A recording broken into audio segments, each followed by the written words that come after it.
grow your account by 5 to 8% a month. That's amazing. You get me? So you gotta understand that profits in there.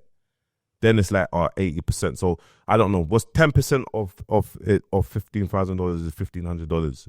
Then obviously they get paid out 80% of the $1,500. The prop firm will keep 20%. But what the statistics is in that world is more people lose.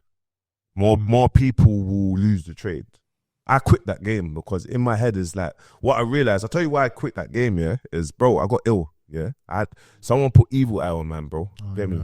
Like, someone put evil out on man. And I feel like, you see, trading, crypto and all of that, I just actually think it's like, people trade, yeah, you trade and then you post your results. It's just evil eye, bro. Like, there's not everyone in life that's doing as well as you. Do you know what I'm trying to say? Or there's not, and then you could be enticing people to come and sign up just to be getting paid out as an affiliate. I've never been paid out I've never signed up to an affiliate. I've run a prop firm, yeah, but I've never signed up to an affiliate because was it profitable? Prop firm profitable? It's two ways. Bro, it's profitable.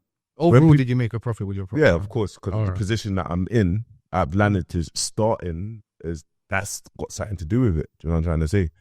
So that's got something. And then now, obviously, from leaving, like, actually the prop firm and obviously focusing on AI automation, I've managed to get into a different world. Before we get to the AI, though, I want to go back to the hedge fund. So because we went from the hedge fund to Forex. Yeah. So at the hedge fund, they own the prop firm. Okay, so the hedge fund. So I was running the prop firm. Okay, so you were running the prop firm for the hedge fund. Yes. All right, got it. Now, how did we go from that? How did we go from the Forex to the AI now? Because I saw seeing your videos, you talk about how you've got your fingers in, like, you know, AI, all these other things. How did you get into those things? So our developers, there was always they're in AI in that world. You get me? So AI automations, just that whole streamlining your business and looking at the stuff that they do, because it's crazy stuff. If you go to Dubai, you'll see, it will blow your mind just in this sort of technology that they've got around the world. But there is like, it's very, the people that know things. So what's kind of got man into helping businesses. So I don't, obviously in the UK, people just think that I'm online fucking screaming. About do you know what I mean? They just think man's online screaming, but man's actually got businesses in Dubai with sales teams. Do you know what I mean? And helping scaling and doing consultancy for businesses. Do you know what I mean? Getting their business online and just give them an easy, like, you got things like HubSpot and you got loads of these other like all-in-one, like HubSpot. You've got loads of these other all-in-one like different apps that people are paying subscriptions for. The subscriptions can come up to a couple thousand, and it's like you can get all-in-one solution that's only for like $200 a month. And this is the businesses that we have. So what happens, we put ads on, for example, in like Australia, America, you get me? And then we'll obviously do things like webinar jams. So this is the Bouncer Hub. No, this is not even the Bouncer Hub. This is another side of my business. I'll explain to you the Bouncer Hub as well, because the Bouncer Hub is kind of AI automate. It's similar as well, but this is just based on B2B businesses, like B2B businesses, helping them scale, making sure that their team have an all-in-one solution. Where it's a B2B business, by the way. It's a B2B business, is like business to business. So basically, if I offer a tech service, like, this is what we can do.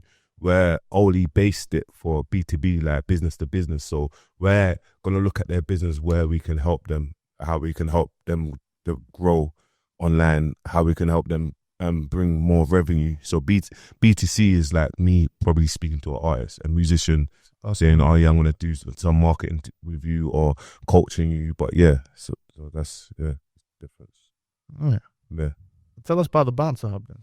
So the Bouncer Hub, the reason why I made the Bouncer Hub is because obviously it stemmed from man not doing the right contracts and not knowing the business side of music and just getting brushed in and seeing every artist is, because let's put it right, let's have it right. In music, musicians just not educated, bro.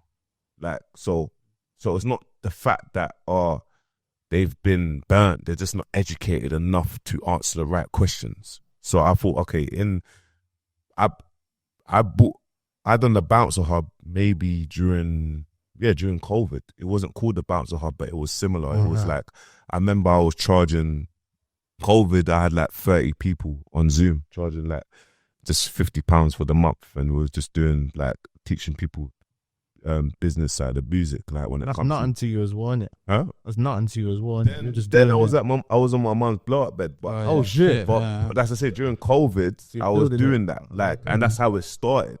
And I started realizing there's no one actually teaching people the things that they need to know. So I've got like a whole school community and pre-recorded videos. I do weekly webinars. I have my team doing weekly webinars, just giving people the right information because look, you know, and I know, even if to get a proper beat agreement to speak to a music lawyer might cost $1,200 or whatnot. Do you know what I'm trying to say? Musicians don't have that money. Do you know what I mean? So if I've got templates from paying my music lawyer that I've had, and I've got templates inside the community, I now know that they're educated enough to have all these things, and they can go, and they're not gonna fall into the same holes that man's fallen in or someone else. Do you know what I'm trying to say? So with the Bouncer Hub, it's more like on this Sunday I'm doing like masterclasses. You're selling tickets for £1. £1, £1. Do you know what it is? I want musicians to kind of understand that not everything's for free, bro. Like in the UK, they actually think things are for free. So I want them to get in their head that if you want to be someone or you get into marketing, you want to do something, you actually have to pay for stuff. And people always message and think, oh yeah, things are for free. You know what I'm trying to say? And it's madness, bro. They will never hear it. Like, especially when, like, you see with what you're saying, you're the one that's actually charging them for the service, innit? Yeah. So they're never going to listen to what you're saying in terms of, as an artist, you have to pay for something, innit? So I don't really know what the way is to kind of show them that, bro. Do you know what it is? It's simply this. This is the facts. All the musicians that you see that's doing well, a lot of them put a lot of money into marketing. That's it. You can't not. It's very hard. You can't just drop a song. All of a sudden, it's just gonna do what it needs to do. You have to spend money to make money in it. Simple as that. So I try to explain that to musicians. Some of them get it. A lot of them don't get it. But I just don't think there's a full blueprint. So I've been focusing on just creating that blueprint to help develop our culture, bro. Because if we don't do that, then there's always gonna be them stories, and it's not always the label's faults, bro. It's not always the label fault that our artist has gone quiet. That's not true. So wait, would you say that you're like, so what people are paying you for in terms of like the whole blueprint is the blueprint of understanding how to make money from music? Or? So understanding how to collect your data, developing like for example, Sairu's one of my clients that I done his marketing. So you managing him? Huh? I don't manage him, no. Just done his marketing. So it's the exact same thing. Got paid the fee, developed him, do that. Within 90 days, he ended up getting an investor, signed. It worked for him. Do you know what I mean? So for me, it's like showing the correct way of doing things. What I think the correct way is. Because I'm not always right. You get me? But showing things the correct way of like how to develop as an artist, how to collect data. Because it's madness. You got Live Nation, they made something like 23 billion last year. Profit. Yes. I don't think it was profit, but as a whole, they will never show how much profit they made. Yeah. But they made that much billion, but they've got everyone's data. And the reason why all the rest of the artists only sell 1,000 first week because they have no data. How can you have 1 million followers with no data? How can you not have no emails, numbers, and names, no data? That is madness. But then you do a collaboration with Live Nation, and then they got the data, and they launched the data, and then your tour's sold out if you're high in demand. But you have no data to do that yourself. That's a madness for musicians. That's madness. If you ask musicians now how much data